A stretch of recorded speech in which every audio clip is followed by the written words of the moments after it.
কিছু বলার নাই, প্রত্যাশা আছে বাংলাদেশ ভালো করবে, দ্যাটস ইট। দলের ভিতরে সামঞ্জস্যতার অভাব আছে। তখন খুব তার মানে কি ড্যাশিং একটা চেহারা, বিসিবি প্রধানকে চেঞ্জ করতে বলবো সবাই।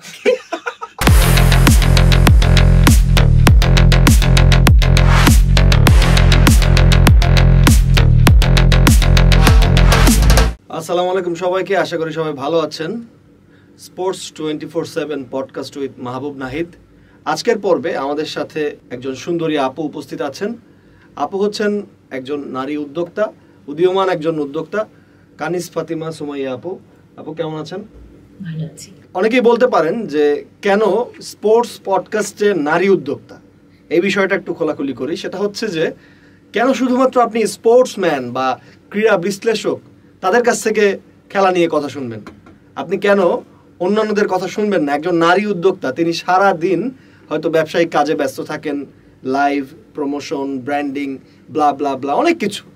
তো এই সকল কিছুর মাঝেও তিনি খেলা দেখেন কিনা, তার প্রিয় খেলোয়াড় আছে কিনা, এবং ছোটবেলায় তিনি খেলেছেন কিনা, তিনি খেলা দেখেছেন কিনা, এগুলো নিয়ে আজকে আমরা গল্প করব।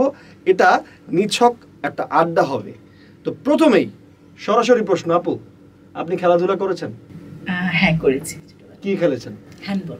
হ্যান্ডবল। এটা কোন বয়সে খেলেছেন? এটা তখন স্কুলে পড়ি, ক্লাস 9 এ। আচ্ছা আচ্ছা, খেলেছিলাম স্কুলে। এটা কি মানে স্কুল পর্যায়ে? স্কুল পর্যায়ে আগে, হ্যাঁ। মানে জাতীয় পর্যায়ে খেলা হয়নি, স্কুল পর্যায়ে। জাতীয় পর্যায়ে কেন খেললেন না? আসলে ফ্যামিলি থেকে সাপোর্ট করেনি। হ্যাঁ। ক্রিকেট, ফুটবল কখনো খেলেছেন? না, কখনো খেলা হয়নি। ফুটবল খেলা হয়েছে, সেটা গ্রামে গেলে হয়তো বা মাঝে মাঝে, বাট খেলা হয়নি এভাবে। আচ্ছা, তো হ্যান্ডবলে আপনি কোন পজিশনে খেলতেন? সম্ভবত ফ্রন্ট পজিশনে বলে। আচ্ছা আচ্ছা, ফ্রন্ট মানে না না, অনেক যাই হোক, এরকম ভুলে গেছি, অনেক আগের স্মৃতি, মনেও নাই, খালি মনে আছে যে খেলেছি আমরা, এরকম মনে আছে। আচ্ছা আচ্ছা, তো হ্যান্ডবল আর ফুটবল কিন্তু কাছাকাছি খেলা, জানেন কিনা? হ্যাঁ, হ্যান্ডবলে হাত দিয়ে গোল দিতে হয় আর ফুটবলে পা দিয়ে। আর এটা হচ্ছে হ্যান্ডবলে কন্টিনিউ বল করতে হয়, আপনারা ড্রপ করতে হয়, ড্রপ হাত করতে হয়, থাকলে হবে না, হাতে আচ্ছা থাকলে আচ্ছা, হবে না, এরকম ব্যাপার আছে। কিন্তু আমরা যদি ফুটবলে হাত দিয়ে গোল দিয়ে ফেলি তাহলে কি হবে? এটা তো অবশ্যই পেনাল্টি হবে। আচ্ছা, পেনাল্টি, যাই হোক, হ্যান্ডবল হবে আর কি। ফুটবলে যদি আমি হাত দিয়ে, হ্যাঁ, তাহলে তো আপনার পেনাল্টি হবে। যাই হোক, হবে কিছু একটা। ওকে। আচ্ছা আপু, কোন খেলা পছন্দ করেন, ফুটবল না ক্রিকেট? দুইটাই। মানে ক্রিকেট বেশি এক্সাইটিং না ফুটবল বেশি এক্সাইটিং? দুইটাই। কোনো মার্কিং দিবেন না? না, আমি কোনো মার্কিং দিব না। একটু কোনোটাকে পয়েন্ট? না, আমি কোনোটাই দিব না। আচ্ছা, সরি। দেখেন খেলা? হ্যাঁ, দেখি খেলা। কোন খেলাটা বেশি দেখেন, ক্রিকেট না ফুটবল? ক্রিকেটে বাংলাদেশে খেলা দেখেন নিশ্চয়ই। আর ফুটবলে কাদের খেলা দেখেন? ফুটবলে প্রিয় দল হচ্ছে ইতালি খেলা দেখা হয়।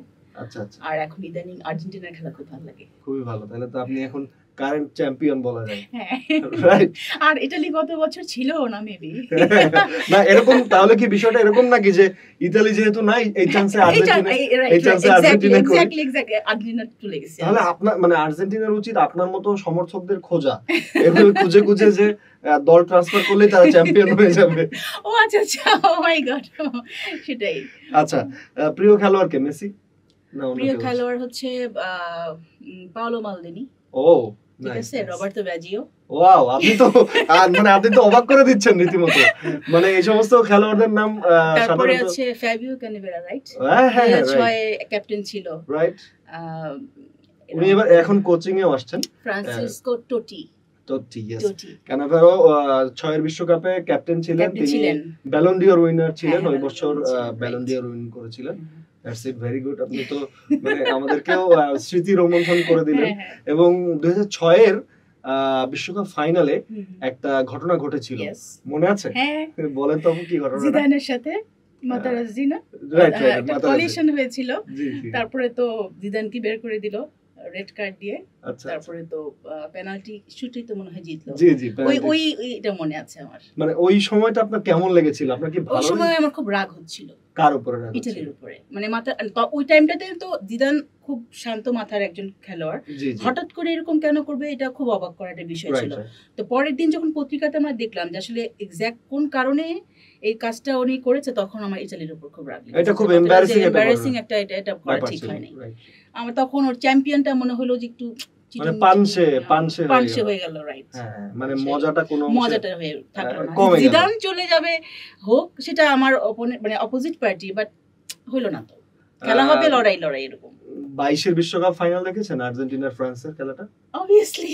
ওই সময় মানে নার্ভটা কেমন ছিল? আমার যখন পেনাল্টি হয় তখন মানে টিভি বন্ধ করে দিছি। আমার ফ্রেন্ড শশী যদি দেখে তো দেখবে। হ্যাঁ, শশী, আমি ওই বন্ধ করে দিই, চিল্লান দিলে বুঝি আচ্ছা আর্জেন্টিনা মানে শশী গোল দিছে, হ্যাঁ দিছে। মানে তাহলে একটু বুঝেন যে আমার কি অবস্থা। না, খুবই টাইট। তারপর লাস্ট মোমেন্টে হ্যাঁ দিছে করে এবার টিভিটা অন কর।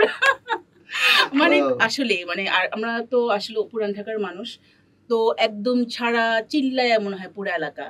রাস্তায় মিছিল না, আমি ছিলি না, আমি নেই, মানে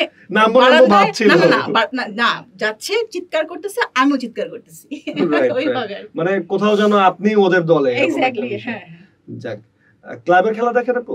ফুটবল ক্লাবের খেলাগুলো? দেখি। কোন ক্লাবের খেলা দেখেন? ক্লাবের খেলা আমার আসলে ইন্টার মিলান, এসি মিলান, যেহেতু আপনি তারপরে না আমার আসলে তারপরে গ্রাজুয়ালি জুভেন্টাস, তারপরে বায়ার্ন মিউনিখ, তারপরে আসলে বার্সেলোনা, রিয়াল মাদ্রিদ, এইভাবে নামতে মানে আপনি বার্সেলোনাও সাপোর্ট করেছেন, আবার রিয়াল মাদ্রিদও সাপোর্ট করেছি। মানে আপনাকে নিশ্চয়ই অস্কার দেওয়া উচিত।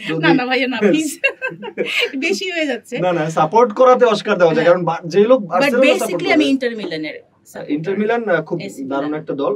ইন্টার মিলান আমাদের সময় ওদের খেলা দেখেছি তো। ইন্টার মিলান কিন্তু এই বছর সিরিয়াল চ্যাম্পিয়ন হয়েছে এবং ওরা 20তম বারের মতো এবার চ্যাম্পিয়ন হয়েছে। কংগ্রাচুলেশনস টু ইউ আপনার দল চ্যাম্পিয়ন হওয়ার জন্য। But they ruled out. তবে ইতালি যতবার আপনার যদি কখনো বিশ্বকাপে নাও আসে, আমি ইতালি সাপোর্ট করিয়ে যাব। আশা করি ইউরোতে ইতালি ভালো করবে। ভালো একটা দল, কমপ্লিট দল, কিন্তু হয়তো মানে কোনো কারণে বিশ্বকাপ থেকে বাদ পড়েছে, এটা ব্যাপার না। তো আমরা একটু অন্য বিষয়ে যেতে চাই, সেটা হচ্ছে যে সামনে টি-20 বিশ্বকাপ, আপনি বোধহয় জানেন। বলেন তো কবে থেকে? জুনের 1 তারিখ থেকে। ওয়াও, আপনি তো অনেক কিছু জানেন আপু। মানে এই যে মানে ব্যবসার মাঝেও এত কিছু কিভাবে খবর রাখেন? Because I love sports. আচ্ছা, আপনি খেলা পছন্দ করেন। তো 1 তারিখ থেকে শুরু হতে যাচ্ছে। এবং একটা ইন্টারাপ্ট করি, আমি একটা সময় খেলার হতে চেয়েছিলাম এবং সেটা অবশ্যই লং টেনিস প্লেয়ার। তো আমার হাইট তো না 5 ফুট 6 বা 7 লাগে। সানিয়া মির্জা মনে হয় সবচেয়ে কম, হ্যাঁ শর্ট। এরপর তো সব লম্বা লম্বা। তো বাংলাদেশে আসলে মানে এইরকম সুবিধা নাই আপনার এই টেনিস খেলাতে, ফেডারেশনে।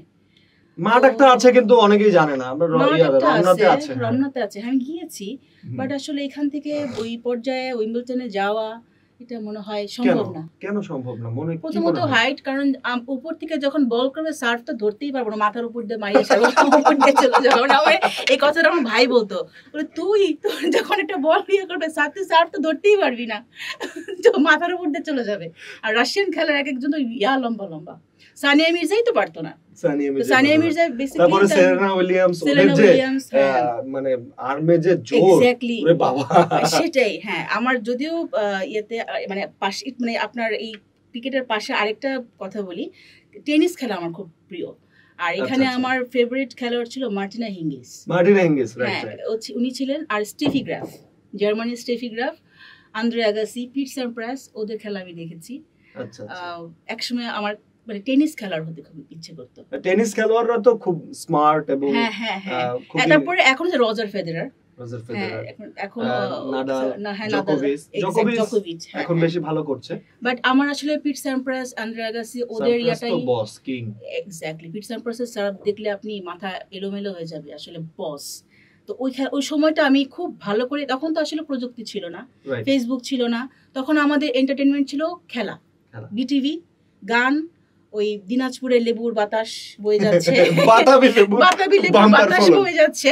বাট আসলে বলা ঠিক না, তখন ভালো নাটক হইতো, রূপনগর, তারপরে হচ্ছে কোথাও কেউ নেই। তো ওই সময় আমাদের এটাই ছিল বিনোদন, সংসপ্তক, অয়ময়।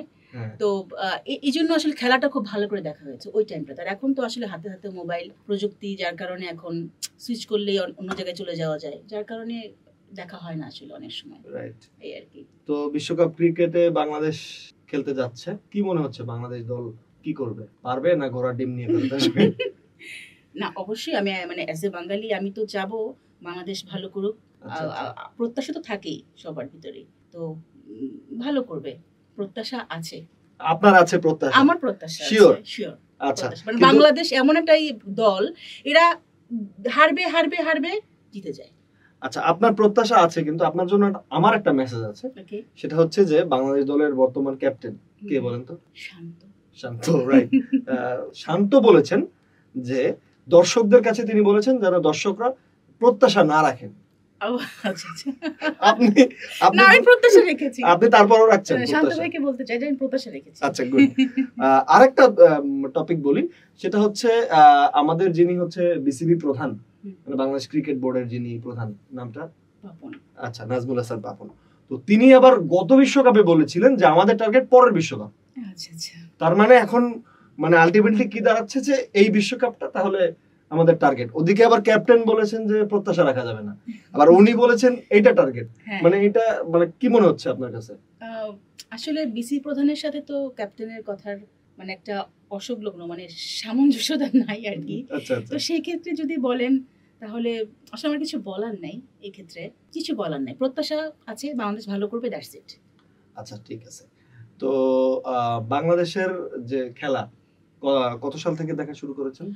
সম্ভবত আমার যতটুকু মনে পড়ে ওই আপনার 97-এ কি ওরা আইসিসি কেনিয়াকে হারায় নাকি জিম্বাবুয়েকে হারাইলো না স্কটল্যান্ডকে, যাই হোক কাউকে একটা হারাইছে। না মানে আপনি অত দূরে যে গেছেন আপু, এটার জন্য আপনাকে থ্যাঙ্কস। বিশ্বকাপে ওরা তখন স্বীকৃতি পাইলো, তখন আমরা ওই যে এলাকায় ছিলাম তখন সারা দেশ রঙারঙি হয়েছে, এটা সবাই জানে। ওই সময় যাদের জন্ম বা যারা ওই সময় ছিল, ওই তখন থেকে মনে আছে। আচ্ছা আচ্ছা, কার কার নাম মনে আছে প্লেয়ার ওই সময়কার? মনে ওই আমিনুল ইসলাম বুলবুল, আকরাম হোসেন, আকরাম খান, সরি আকরাম খান, ব্যাপার না, আপনি আকরাম বলতে পারছেন এটাই না।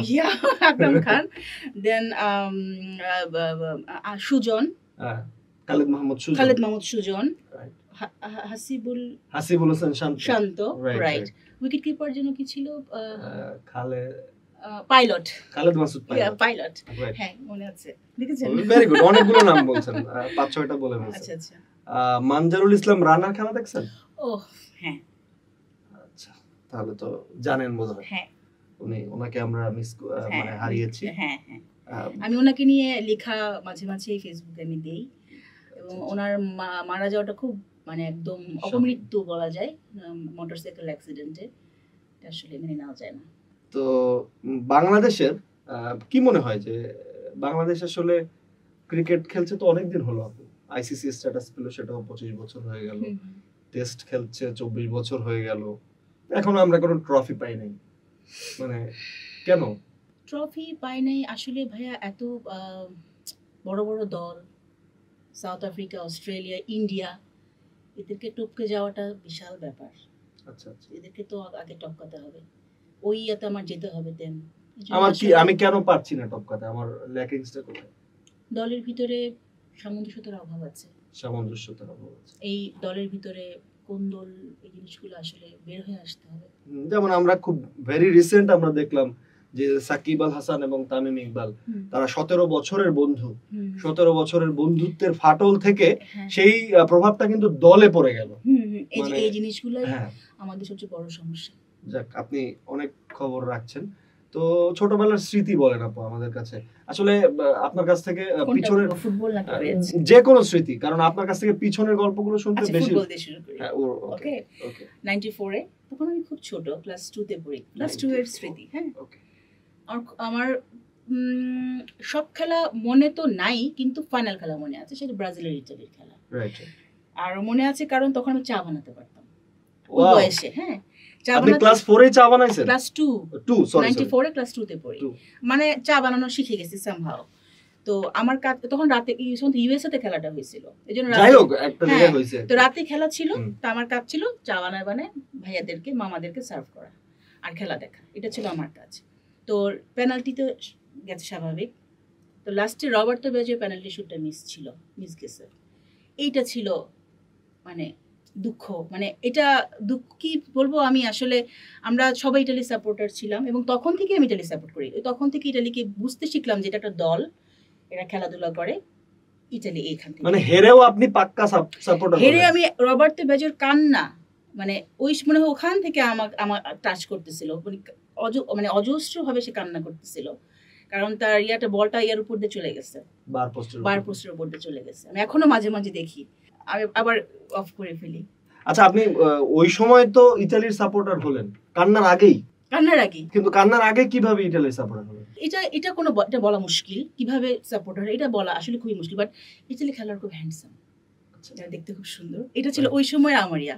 তারপর আস্তে আস্তে দেখলাম ইতালি ডিফেন্স, ওরা কিন্তু ইউরোপিয়ানরা ডিফেন্সে খেলে, এবং আমার ডিফেন্সে খেলা খুব পছন্দ। ইতালি ওয়ার্ল্ড ক্লাস ডিফেন্স, সব সময় ওরা ডিফেন্সে খেলে, এবং আমি তখন আস্তে আস্তে বুঝতেছিলাম ভাইদের কাছ থেকে যে এই যে ডিফেন্স কি, তাই না? তারপরে ব্রাজিল, আর্জেন্টিনা ওরা একই ইয়েতে খেলে, তখন আমি দেখলাম ডিফেন্সে খেলা জোস, জার্মানি এরা ডিফেন্সে খেলে। তো তখন থেকে আমার এই ইতালির খেলা খুব টানতো। তারপর তো যে এই যে টোটি, তারপরে পাওলো মালদিনি, এদেরকে দেখলাম, এই তো তারপর তো করে যাচ্ছি। হ্যাঁ, অনেকেই আসছে। তারপরে এখানে আপনি কিন্তু খুব ভালো একটা পয়েন্ট বলেছেন, ডিফেন্সের কথা বলেছেন। লিওনেল মেসি একটা কথা বলেন যে আমি ইতালির খেলা দেখি, ইতালির লিগের খেলা দেখি, কারণ আমি খেলা শেখার জন্য খেলা দেখি। ইতালিয়ান লিগে আসলেই ফুটবল খেলাটা একটা কমপ্লিট ফুটবল খেলা হয়, এবং আপনি ইতালি সাপোর্ট করছেন মানে আপনার ভিতরে ফুটবলীয় জ্ঞান একদম টইটুম্বুর বলা চলে। যাই হোক, তো ক্রিকেটের কোনো স্মৃতি? ক্রিকেটের স্মৃতি হচ্ছে এটাও সে দুঃখকর স্মৃতি। আমি 92 এর স্মৃতি মনে নাই, কিন্তু হালকা হালকা, তখন খুবই ছোট, মানে স্কুলেও ভর্তি হই নাই। যতটুকু মনে পড়ে যে ইমরান খান সম্ভবত পাকিস্তান তো ফাইনালে জিতলো, ভাইয়ার লাভ দিল, মানে এরকম কিছু আমার হালকা হালকা অতটা মনে নেই। এনিওয়ে 96 খেলাটা দেখলাম মোটামুটি, এরপর আসলে 99 একদম হট ফেভারিট সাউথ আফ্রিকা, এবং হট ফেভারিট হচ্ছে ল্যান্স ক্লুজনার। হ্যাঁ, সে হচ্ছে একদম মানে জীবন দিয়ে একদম তাকে আমরা, Jack Kallis, lance Klusener, Donald, হ্যাঁ সবাই। Okay fine. তো সেমিফাইনালে অস্ট্রেলিয়া আর সাউথ আফ্রিকার মধ্যে খেলা হবে। তো অস্ট্রেলিয়া সাউথ আফ্রিকা স্বাভাবিক, ওই সময় যদি সাউথ আফ্রিকা একবার জিতে যেত তাহলে পাকিস্তানকে ওরাই হারাইতো ফাইনালে। পাকিস্তান তো ছিল অপোজিট পার্টি, তো 213 করলো। ওই বোলিং পিচ ছিল, মানে সারা দিন বুক কাঁপতেছিল, আল্লাহ খেলা তো শুরু হবে, কি হবে 13তে যে অস্ট্রেলিয়া আটকেছে। এরপর ল্যান্স ক্লুজনার, ডোনাল্ডের লাস্ট যে ওভারটা ছিল, শেন ওয়ার্নের বল ছিল, এবং টাই হয়ে গেছিল খেলাটা, রান আউট হয়ে গেল। ল্যান্স ক্লুজনার মনে হয় ডোনাল্ডের ডাকটা শোনা না, এটা পরে পত্রিকাতে আমরা পড়ছি। তারপর তো টাই হয়ে যাওয়াতে ওরা সুপার ওভারে বা কিভাবে যেন ওরা উঠে গেল, পয়েন্টে এক্স্যাক্টলি রান রেটে ওরা উঠে গেল। এটা একটা খুব দুঃখজনক স্মৃতি, এবং সেম ইটালির মতো মাঝে মাঝে ইউটিউব খুলে সার্চ দিয়ে দেখি। আবার সুখকর একটা স্মৃতি আছে এখানে, যেমন কোয়ার্টার ফাইনালে পাকিস্তান সাউথ আফ্রিকা হারায় আসছে, মনে হয় কাকে যেন হারাইলো, ভুলে গেছি আমি। যাই হোক, ল্যান্স ক্লুজনারের বল ছিল, সেই সেখানে দেখা যাচ্ছে যে ব্যাটসম্যান যিনি ছিলেন উনি ছক্কা মারতেছে, তো মারতেই আছে এরকম। তো ল্যান্স ক্লুজনার সম্ভবত পরপর 3টা বোল্ড করলো, এরকম কিছু একটা। তো ওটাও ছিল একটা সুখ, আমি ভুলে গেছি দলটা কি ছিল। এনিওয়ে, তো তখন কারেন্ট চলে, খুব লোডশেডিং হইতো, তা আমরা বারবার এরকম কারেন্ট যাচ্ছে আসতেছে, তো ল্যান্স ক্লুজনার বোল্ড করতেছে আর কারেন্ট যাচ্ছে, তো এরকম একটা স্মৃতি। আসলে এগুলা ছিল খুব মজার স্মৃতি এই 99 বিশ্বকাপ। আচ্ছা, ল্যান্স ক্লুজনার কিভাবে বল করতে হবে মনে আছে? ল্যান্স ক্লুজনারের বলটা ছিল, ও তো অলরাউন্ডার ছিল, নাম্বার 1। বোলিং স্টাইল, ওর একটু বোলিং স্টাইল ডিফারেন্ট। বোলিং করার আগে বলেন তো, দেখান তো আপু কেমন মনে আছে কিনা? একটু একটু দেখানো মুশকিল, নাকের সামনে। Exactly, right. আমরা ছোটবেলায় এটা বলতাম যে নাক সই করে বল করছে। হ্যাঁ, রাইট। আর তো ফাইনাল খেলাতে ল্যান্স ক্লুজনারকে রাখছিল, ও সম্ভবত man of the tournament Lance ক্লুজনারই হয় 99-এ। তো এই তো এই ছিল। তার মানে বোঝাই যাচ্ছে যে সাউথ আফ্রিকা আপনার ক্রিকেটের প্রিয় team, but they are choker, always choker. Imran খানের কথা আপু কিছু মনে আছে?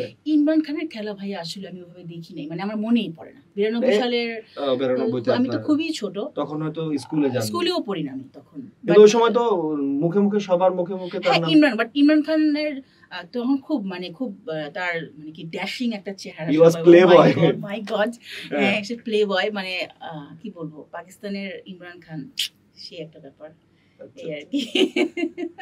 তো ইমরান খানকে সবাই ওই কারণে পছন্দ করে, বাট উনি কিন্তু, ওনার মধ্যে কিন্তু একটা চমৎকার ট্রান্সফরমেশন আসছে। ওই জায়গা থেকে তিনি বিশ্বকাপ জিতেছেন, চ্যাম্পিয়ন হয়েছেন, আবার হচ্ছে আপনি যেভাবেই বিশ্বের সর্বকালের সর্বকালের সেরা অলরাউন্ডারদের তালিকা করেন, ইমরান খানের নাম আপনাকে রাখতেই হবে। এবং তারপরে তিনি দেশের প্রধানমন্ত্রী হয়েছেন, বিশাল ব্যাপার, বিশাল একটা ব্যাপার, নিজের মধ্যে ট্রান্সফরমেশন আনেছেন, লিডারশিপ। আবারও আমি বাংলাদেশ ক্রিকেটে ফিরবো। আপনাকে ধরেন আজকে একটা ক্ষমতা দেওয়া হলো যে ইউ ক্যান চেঞ্জ এনিথিং, দলের ভিতরে যে কোনো চেঞ্জ করতে পারেন, আপনি কি করবেন? দলের ভিতরে যদি চেঞ্জ করতে বলেন আমাকে, টাফ একটা কোয়েশ্চেন। বিসিবি প্রধানকে চেঞ্জ করতে বলবো সবাইকে। সরি, এটা সব মানে প্রথমে সবার এটা চেঞ্জ করতে হবে। আচ্ছা আচ্ছা, বিসিবি প্রধানকে চেঞ্জ করে দিতে হবে। আচ্ছা, একটাই চেঞ্জ? ওকে, তাহলে একটা চেঞ্জ করলে অটোমেটিক্যালি সব চেঞ্জ হয়ে যাবে। সব চেঞ্জ হয়ে যাবে। কাকে চাচ্ছেন বিসিবি প্রধান? আমি তিনটা অপশন দিব। Okay. Naimur Rahman Durjoy, okay, Mashrafe Bin Mortaza, okay, Shakib Al Hasan. Naimur Rahman Durjoy, he is a senior person. আচ্ছা আচ্ছা, ওয়াই নট মাশরাফি? মানে অনেকে কিন্তু মাশরাফি এখন পলিটিক্সে আছেন, ওনার সময় কি হবে হ্যাঁ, বাংলাদেশ দলের জন্য? Nazmul Hasan Papon is politician true, এইজন্যই এই অবস্থা, যুব ক্রীড়া মন্ত্রী, এইজন্যই এই অবস্থা। আচ্ছা, নাইমুর রহমান দুর্জয় কিন্তু রাজনীতি করে কিন্তু তিনিও নাইমুর রহমান দুর্জয় এমপি হতে পারেন নাই, বাট তিনিও রাজনীতি করেন। Okay fine, but Naimur Rahman Durjoy. Okay, ঠিক আছে, এটা আপনার পার্সোনাল অপিনিয়ন। এখানে তো আমি মাশরাফির কথা কেন বললাম, বাংলাদেশের আপামর মানুষ মাশরাফি ভাইকে কিন্তু চাচ্ছেন যে উনি আসুন। মাশরাফিকে সবাই সব দিক থেকেই চায়। আচ্ছা, এখন একটা মানুষ সব দিকে তো যেতে পারবে না, স্বাভাবিক। আমি দেখছি ওকে সবাই হয়তো, উনি খুব সৎ একটা মানুষ, অবশ্যই সব দিক থেকে সবাই ওনাকে চায়, তাহলে মনে হয় ওনাকে এখান থেকে বিরতি দেওয়াটাই বেটার। আচ্ছা, আমার মনে হয় যে আরো কিছুদিন যাক, একটা টার্ম গেছে রাজনীতির, হয়তো আরো কিছু সময় পার হওয়ার পরে হয়তো বা তাকে বসানো হতেও পারে সিদ্ধান্ত, এবং অবশ্যই ভালো কিছু হবে। মাশরাফি ভাই খুবই ভালো মানুষ, এবং উনি যেটা করবেন ভালোর জন্যই করবেন, ভালো হবে। বাংলাদেশের মধ্যে পছন্দের খেলোয়াড় কে? এটা কি এখনকার অল টাইম বাংলাদেশের মধ্যে পছন্দের খেলোয়াড় হচ্ছে সবাই সাকিব আল হাসানই বলে, কিন্তু আমি বলবো বুলবুল, আমিনুল ইসলাম বুলবুল। উনি দারুণ একজন ট্যালেন্টেড মানুষ, এখন কোচ হিসেবে কাজ করছেন। তো ওনাকে আসলে বাংলাদেশ ক্রিকেটে দরকার, আমার মনে হয় যে আরো দরকার, মানে সামনে নেক্সট টাইমের জন্য আরো দরকার। এখন কাকে মনে হচ্ছে প্রমিসিং? যে সাকিব আল হাসান তো আসলে সে তো চলেই যাচ্ছেন, আর হয়তো অল্প কিছুদিন খেলবেন। নতুনদের মধ্যে কাকে প্রমিসিং মনে হচ্ছে? যে নতুনদের মধ্যে কাকে বলবো? অপশন দেই, তাহিদ হৃদয়, তারপরে সাইফুদ্দিন, মুস্তাফিজ, তারপরে শরীফুল, মুস্তাফিজ।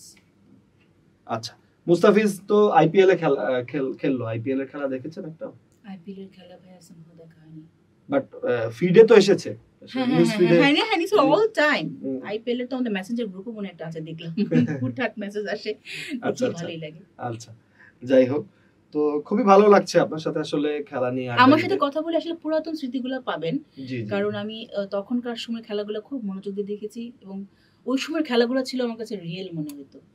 এখন তো আসলে প্রযুক্তির সময় আমরা অনেক কিছু নিয়ে ব্যস্ত থাকি, খেলাধুলার ভিতরে অনেক কিছু ঢুকে গেছে, আমরা সবাই জানি, অস্বীকার করার কোনো উপায় নাই, যার কারণে আসলে ওই ঘুরে ফিরে পুরাতন কথাগুলোই চলে আসে। বিশ্বকাপ যদি বাংলাদেশ জিতে যায়, সাপোজ এইবার টি20 বিশ্বকাপ বাংলাদেশ জিতে গেল, তাহলে কি করবেন? দুবাই চলে যাব। দুবাই কেন যাবেন? Why not celebrate in Bangladesh? না, বাংলাদেশে সেলিব্রেট করব না, দুবাইতে করব। বুর্জ খলিফা ছাদে গিয়ে, মানে আপনি তো আমার কথা ভালো ধরতে পেরেছেন, মানে একটা ইউনিক একটা বিষয়, মানে একটা মনে হয় ওখানে বাংলাদেশের একটা পতাকা নিয়ে নাচানাচি, মানে এটা একটা স্মৃতিমূলক ব্যাপার থাকবে, রোমন্থন করতে পারবো।